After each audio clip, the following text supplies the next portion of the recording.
Hello ladies and gentlemen, it's once again time for another product review. In today's episode, we will be taking a look at the HD-PVR 2 from Hauppauge. Now the HD-PVR 2 has a very cool sci-fi look to it.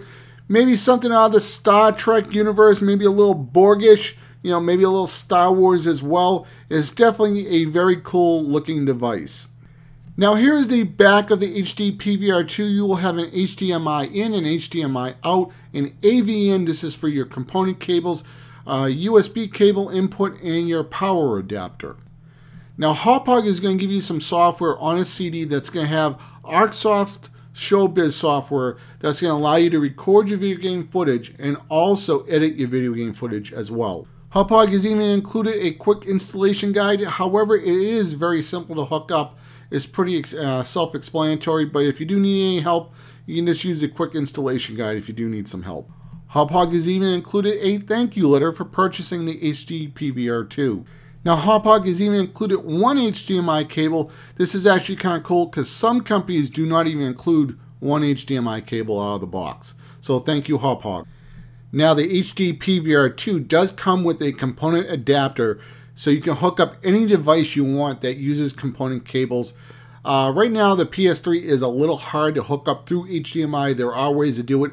I'll get a little bit into that later in this video. However, you can use these to hook up a Nintendo Wii, an Xbox. You have the really old Xbox 360s that don't have HDMI. You can use these component adapters, so just to hook up any device that you want. Now the HD-PVR 2 does come with PlayStation 3 component cables. This is actually a really good deal because if you went out and bought the official Sony component cables, they would set you back an additional $20. Now here is what it's going to look like when you hook up the PlayStation 3 component cables with the Hauppauge component adapter.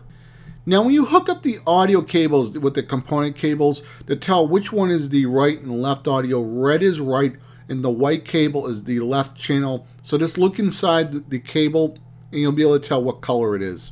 Now I want to talk about the power supply. And the reason why I want to talk about this, because there's a lot of talk about the Elgato and the Roxio and how those two devices do not need a external power adapter or so. But the benefit of having its own power is that if your computer is off, you can still game. And you don't have to turn on your computer if you just want to play some Call of Duty or Halo or whatever.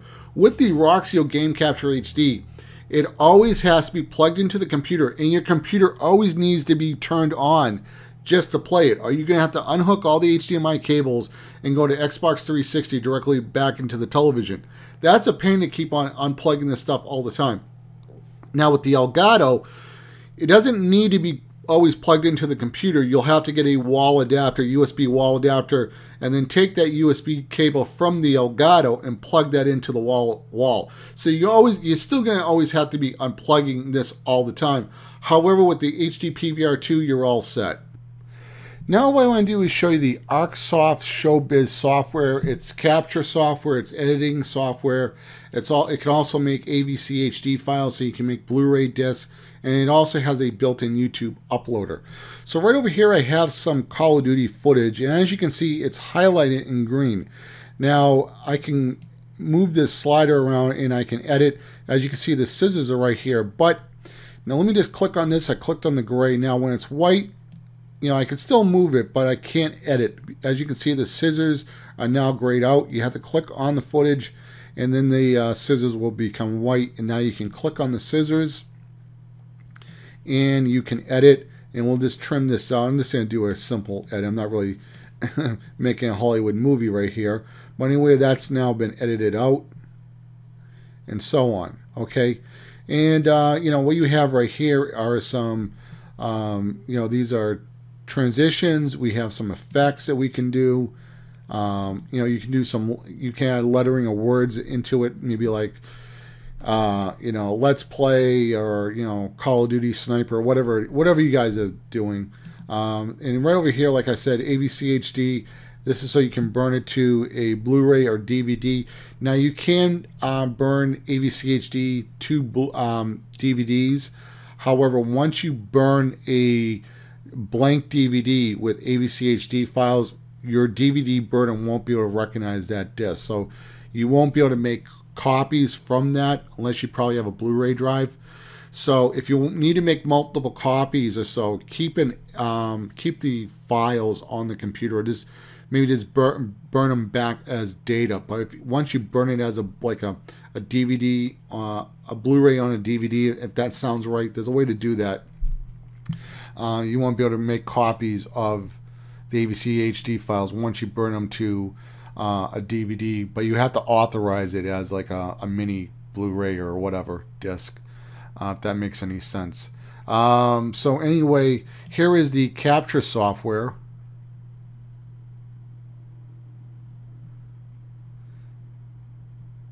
And it's just going to take a second to load up. Okay. Now, as you can see, this is HDMI. Okay. And this is my PlayStation 3.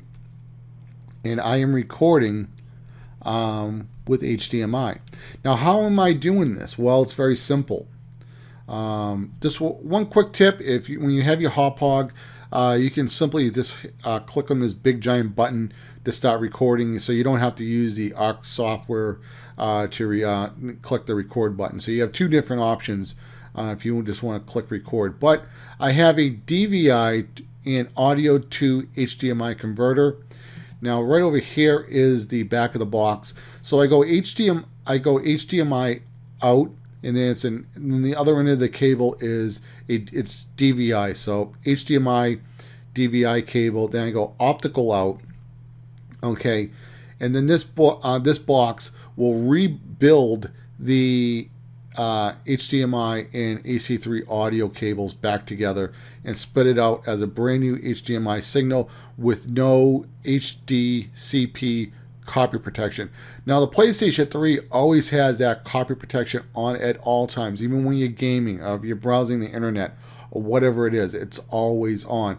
On the on the Xbox 360 and the Nintendo Wii, HDCP is only on when you watch a movie like Netflix or Vudu movie service or Amazon On Demand or something like that, or like a Blu-ray disc or something like that. But on the PlayStation 3, it is always on, and that's why you need to use this converter box. Now I do want to point out, it is CES, and Hauppauge is going to have a new HD-PVR 2 that has the DVI HDMI switcher, what do they call it? The switcher, splitter, converter. This is going to be built into the new Hauppauge HD PVR 2. I forget what they're calling it, the Plus Edition or the Pro Edition, whatever it's going to be called. But this is kind of cool because this is a really big need that the Sony guys, the PS3 users, really need. Okay. Another thing I just want to go over, I have a Dynex television set. And, it's basically the Best Buy brand. So Best Buy has two brands. They have Dynex and Insignia. And I have the Dynex brand. For some reason, on the HD PVR 2, when I'm recording with Component, I get a picture only in 480p, and it's very choppy, and the picture goes in and out. I don't have that problem with my Samsung. I think it's a problem with the Dynex television set that I have. For some odd reason, the Dynex doesn't like the HD PVR 2. But again, I have a Samsung television as well, and I don't have any problems with the Samsung. It works perfectly. So just keep that in mind. But I mean, my Dynex with the HD PVR 2 HDMI recording and outputting with the HD PVR 2, no problems. For some reason, there's a problem with Component. But anyway, let's get on with the review. And a couple things I do want to show you. There are a few device settings right over here. The video encoder, video standard, and let me see this. I just leave everything on default. Here you can change the brightness, the contrast, the hues, the saturation, the sharpness.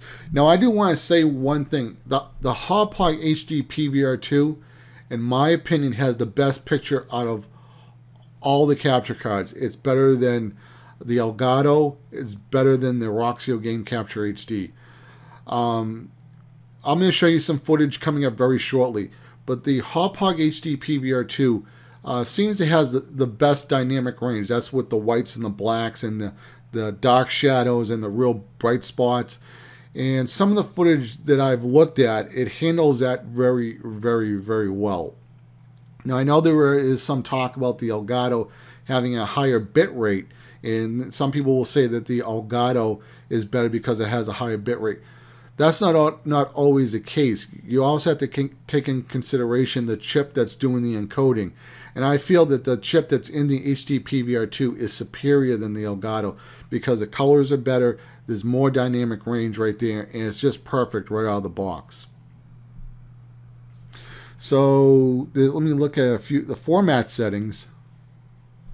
Go over to here to format. There's some, there's a bunch of these other things. I just leave everything on default. I'm just showing this stuff to you guys. You can change the bit rate, the peak bit rate, dynamic noise reduction. Maybe you could use some of these settings on a Nintendo Wii. Maybe smooth out that 480p or whatever if it's not that sharp. The Nintendo Wii is in HD, so maybe you can, I don't know. Maybe you can make it look a little bit better. 480p is going to look a little soft, but that's pretty much about it. So let's move on to some other stuff. All right, guys. Now I'm going to show you the Arcroft software and how to to start your recording. You just simply click on that capture button. However, the HD-PVR2 does have a record button right on the unit itself, so maybe you're closer to the HD-PVR2, so you can just click this button right here, and when you click it again, it'll stop recording. So maybe not close to your computer or whatever. So you have two different options to start your recording. Now what I want to talk about is how to record with the PlayStation 3 with HDMI. This does not apply to the Xbox 360 or the Nintendo Wii, only the PS3. The first thing you want to do is get yourself a DVI to audio to HDMI converter. And as you can see right over here, here is the back of that box. And I have a DVI in and a SPDIF, that's the AC3 audio cable.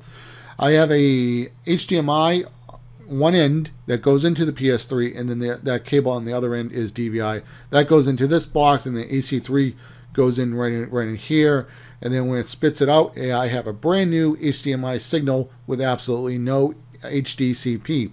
HDCP is only there for basically stopping people from recording movies from Blu-ray, Netflix, Amazon On Demand, Vudu, and so on. But Sony, for some odd reason, decided to leave it on at all times. However, you can get around it. I do quickly want to point out that CES Hauppauge has just showed up another edition of the HD-PVR2. I forget, it's like the Super Edition or the Plus. It's going to have this box built into the HD-PVR2. So that's really exciting. So, by the time you buy one or whatever, maybe it's going to come out in a couple of months. Maybe you may want to get the upgraded version. So right now what I want to show you is how to set up your PS3 for HDMI recording. What you want to do is go into display settings. You want to go into video output settings, HDMI. Now if you're already in 720p or 1080p, you probably are already all set. Go to custom though, and either pick 720p or 1080p. If you pick 1080i, you're going to have interlacing artifacts. Forget about it. If you don't have a 1080p monitor, 720p is perfectly fine for YouTube. Okay, now what you want to do is go over to sound settings, and you want to go to audio output settings, and you want to click on optical digital output.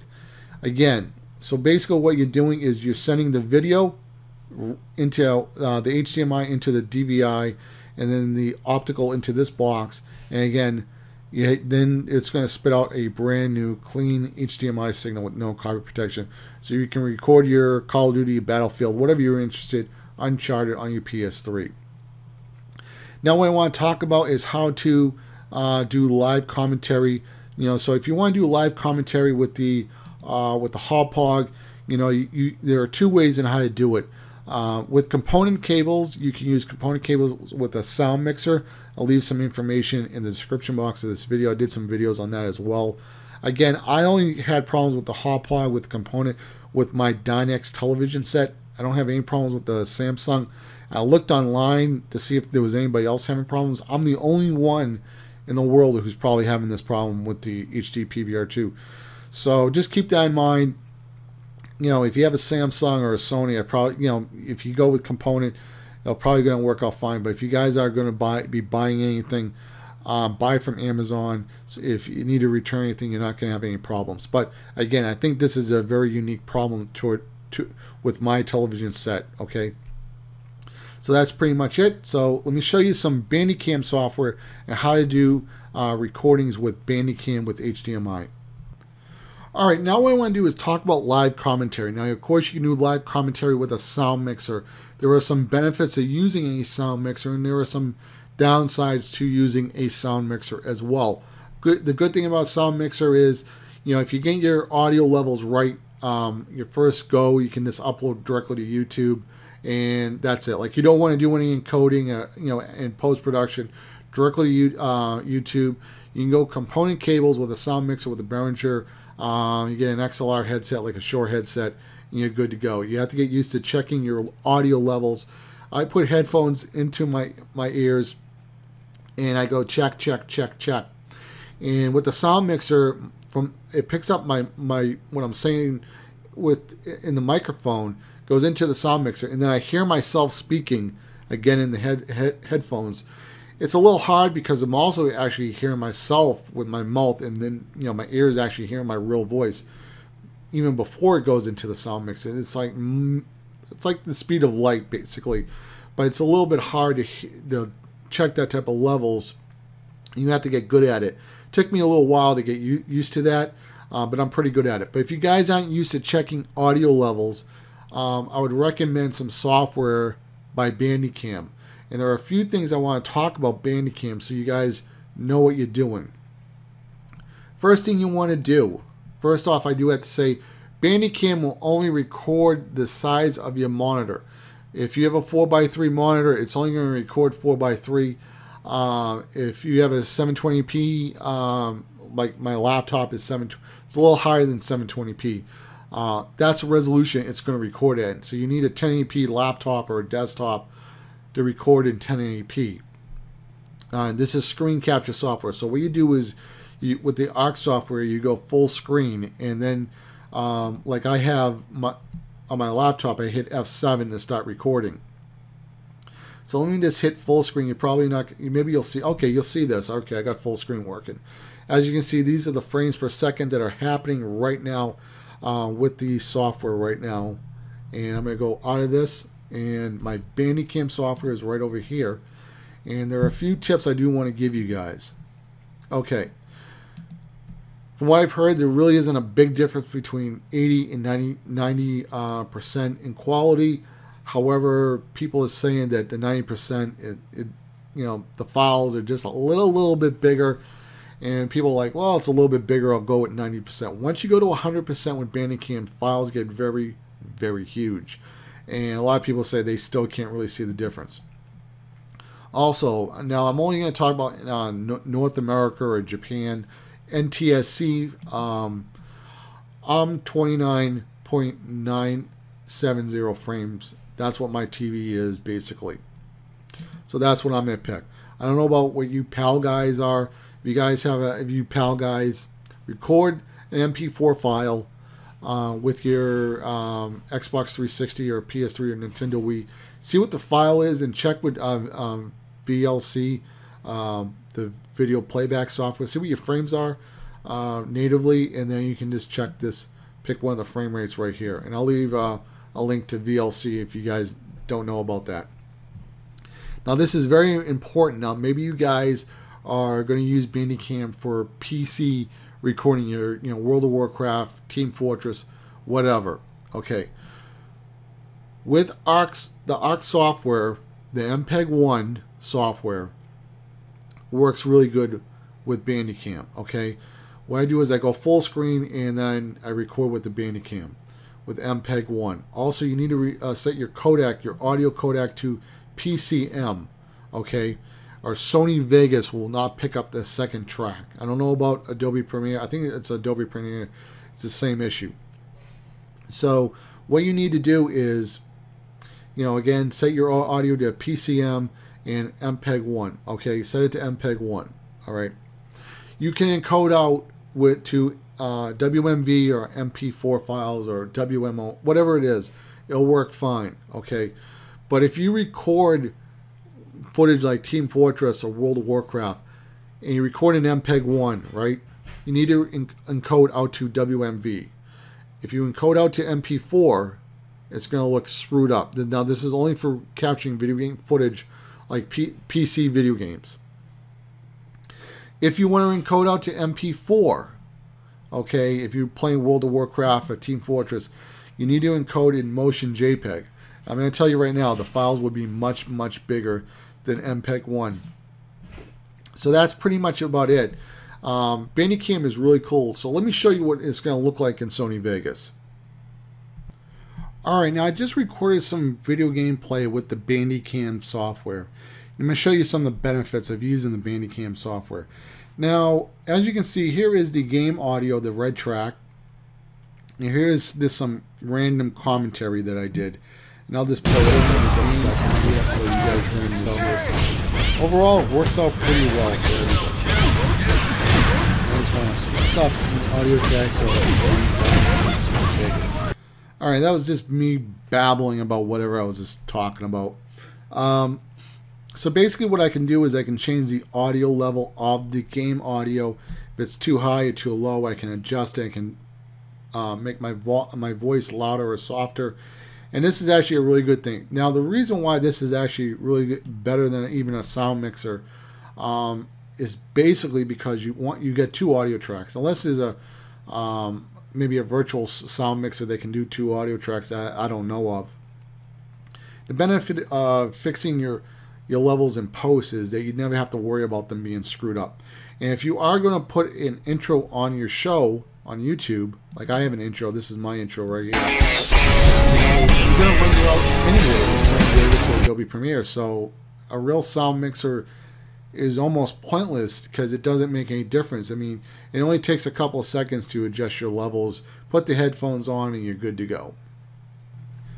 Alright guys, now I want to show you the importance of color correcting. And one of the reasons why it's important to color correct, now of course, you may be playing a game on your Xbox 360, your PS3, your Nintendo Wii, whatever. It doesn't really make any difference. And the game's going to look amazing. You have to see all these beautiful colors and everything. However, when you bring it onto your laptop or your computer, the colors may not be there. And one of the reasons is because, for instance, I have a Dell laptop. And my Dell laptop, I have an i5 processor, an NVIDIA 512 graphics card, and 4 gigs of RAM, and I just didn't buy the monitor. I bought a machine with lots of parts, and a lot of times the monitors are just average. They're good enough to do the job, but they're not amazing monitors. So what do is you color correct. You try to bring up that detail back again that was lost from your TV. Now, of course, some of you guys may have color corrected your TV. There's DVDs that that can show you how to color correct your televisions and so on.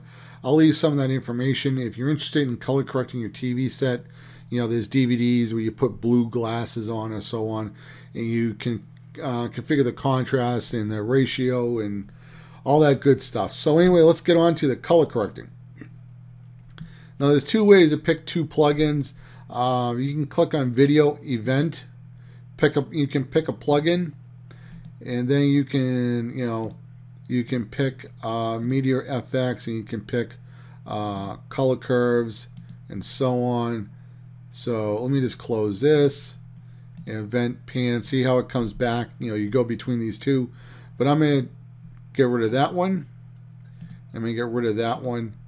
And what you can do is you can go Sony Color Corrector, and you want to go Add and Sony Color Curves. Now, these are the two main ones that everybody mostly use, even filmmakers, but some people do use other ones. And again, this is all personal preference. You know, you may not like the colors that I pick. I'm not saying they're the colors you would go with, but overall, this is basically how you color correct. Now, one of the things you want to look for, I'm looking at this police car, and the reason why I picked it is because there's a lot of black in the car. You can see the tire, also the gun, of course. That's pretty much going to be there in every single shot. You do not want to crush the blacks to where you're not going to see any of the detail in the blacks. So what we're going to do is play with the saturation and the gamma and the offset and the gain a little bit. Now, of course, if I was filming something with my Panasonic GH2 and something that was live, I would play with the these color balls, the high, the medium, and low. Since this is video game footage, I don't really play with those that much, but you can if you want. So I'm going to be away from my Yeti a little bit, so my voice may be a little soft. So right now I'm using the saturation, and I'm trying to get a nice color boost right here. And I think it's kind of right there where I want it. But, you have to go back a little bit and see how you like some of this stuff. And you see the offset, that kind of... Alright, so that's 32.6. And...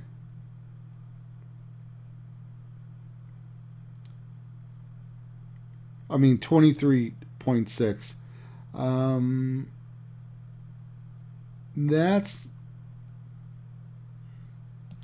all right. That's not too bad. And then you can go back to here a little bit. See, some people will make this mistake and make it way, way, way too colorful.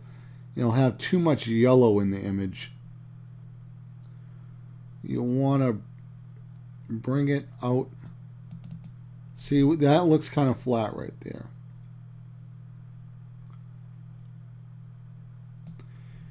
So if you think that has maybe a little bit too much yellow, you could maybe pull it a little bit to the green.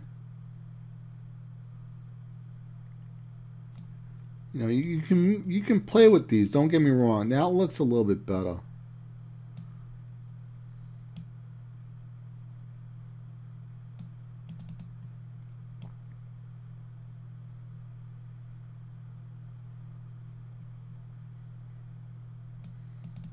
All right, I'm not feeling anything right there.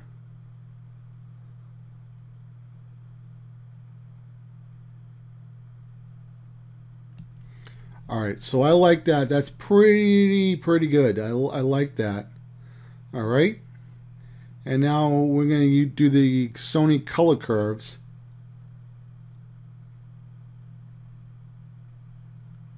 And we're just going to try and get this where I think it looks pretty good. All right.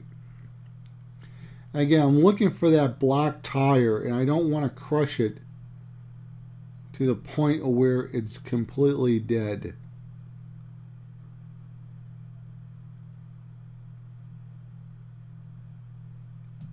Okay. Now actually let me pull this up just a little bit more. If you guys, that's not going to look too, that video looks a little crappy. Well, the best you guys could probably do is go full screen and put this video in HD. So anyway, what we're going to do is go back to event. Now you see those colors, right? You see them? Boom, boom, all gone. That's color correcting in a nutshell. So play with the colors. If you need to learn how to color correct, you can go and watch some of the filmmaking guys. There's always a new filmmaking channel popping up like almost every day or so. There's a lot of great guys who do filmmaking tips. Dave Dugdale, Philip Bloom. There's many other guys. I'll see if I can find some other tutorials so you guys can learn how to color correct. Some people do tutorials in Sony Vegas, Adobe Premiere, Final Cut Pro, or Avid, or whatever. But that's pretty much it. Now I want to do a versus, component versus HDMI. As you can see right here in this scene, it is extremely hard to tell the difference between the two. However, the HDMI does have a slight edge. Sometimes you can tell the difference. In the next scene that I'm going to show you, it's a little bit more obvious that the HDMI does have an advantage. Now, the encoding chip that was put into the HD-PVR2 is probably the best encoding chip out of all the capture cards. It's better than the Elgato. The Elgato does record at a higher bit rate. However, higher bit rate's not everything. It also comes down to the encoding chip. How good is that chip that's actually doing the crunching? And the Hauppauge HD-PVR2 does have the best encoding chip. And I just left everything here on normal settings. This is just 8 megabytes, and it's better than the Elgato in my opinion. Now, just to be honest with you guys, the Elgato, I feel, does have a little bit more bass in the audio department. However, if you are a commentator, a Call of Duty commentator or some other game you do or whatever, you're going to lower the game audio if you do commentating, okay? So you have to keep that in mind. If you do Let's Plays, your game audio is going to be lower than your voice audio. So, you know, the benefit of the Elgato having a little bit better audio, it doesn't really come into play unless you just play the game and record it and don't speak at all. So, you know, that's something to think about, you know. In my opinion, the Hauppauge has a much better picture, and that's where your benefit's going to be. Chris Smooth, who's one of the big YouTubers on YouTube, he does a lot of commentating with Call of Duty and NBA 2K. He uses the HD-PVR. He probably wanted that advantage in the picture quality. Now, we're going to come up on our next scene very shortly, and you're going to see a little bit more of a difference between the component and the HDMI. You're going to see a little bit in the shadow, and that's pretty much about it that you're going to see.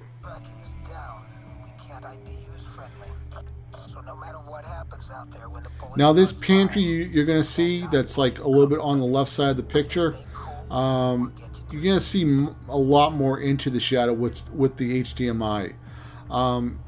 This fire that you're seeing, my AverMedia would completely crop out where that fire and smoke is with the different layers. If you're familiar with Photoshop and you know about layers, and so you know, some of the other capture cards, they have problems with layers. Even the component is doing extremely well with different layers. But how? And of course, this wall that's coming up, you're going to see more detail with the HDMI. I'm one step ahead of you.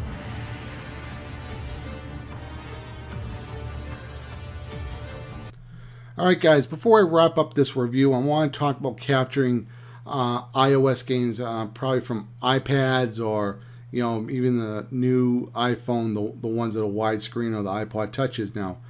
Now this is the adapter that I use to capture my gameplay from my new iPad, which is the iPad 3, which is the old iPad now. So as you can see, let me just, right over here, you would stick an HDMI cable into this little slot right here, and that would go to the HD-PVR2. And I've had this problem with the HD-PVR2 and the Elgato, so it's not really a fault of them. However, there's some type of an issue with Apple and how they're outputting the signal. Here is the Walking Dead Assault. This is a 4:3 ratio game. Maybe it's a little bigger than 4:3 by a couple or whatever lines of resolution. But when I hook up this to the HD-PVR2 or the Elgato, I'll see this game. I can play this game on the iPad. However, they will not output to the television for some odd reason. 4:3s can be captured into the HD-PVR2 or the Elgato, but they will not output to your HD TV screen. You will just get a black picture. The downsides where this gets a little annoying is that if you do want to hear any audio, you'll have to hear it from your computer, and you will have an audio delay. And if you're doing live commentary, you're going to hear yourself in an echo. So I usually just play these games with no audio, the 4:3 ones. And again, like I said, same problem with Zombie Wood. And now here is where capturing iOS games becomes really nice. This is Modern Combat 4, and my iPad is basically a 4:3 screen. And when I played it on the iPad, you know, I see a 4x3 screen and I just play it. All right, hook it up to a capture, or just hook it up to a television. You don't even have to hook it up to a capture card, but of course I'm gonna hook it up because I want to record it. It outputs a 16:9 video, just like Xbox 360 or PS3.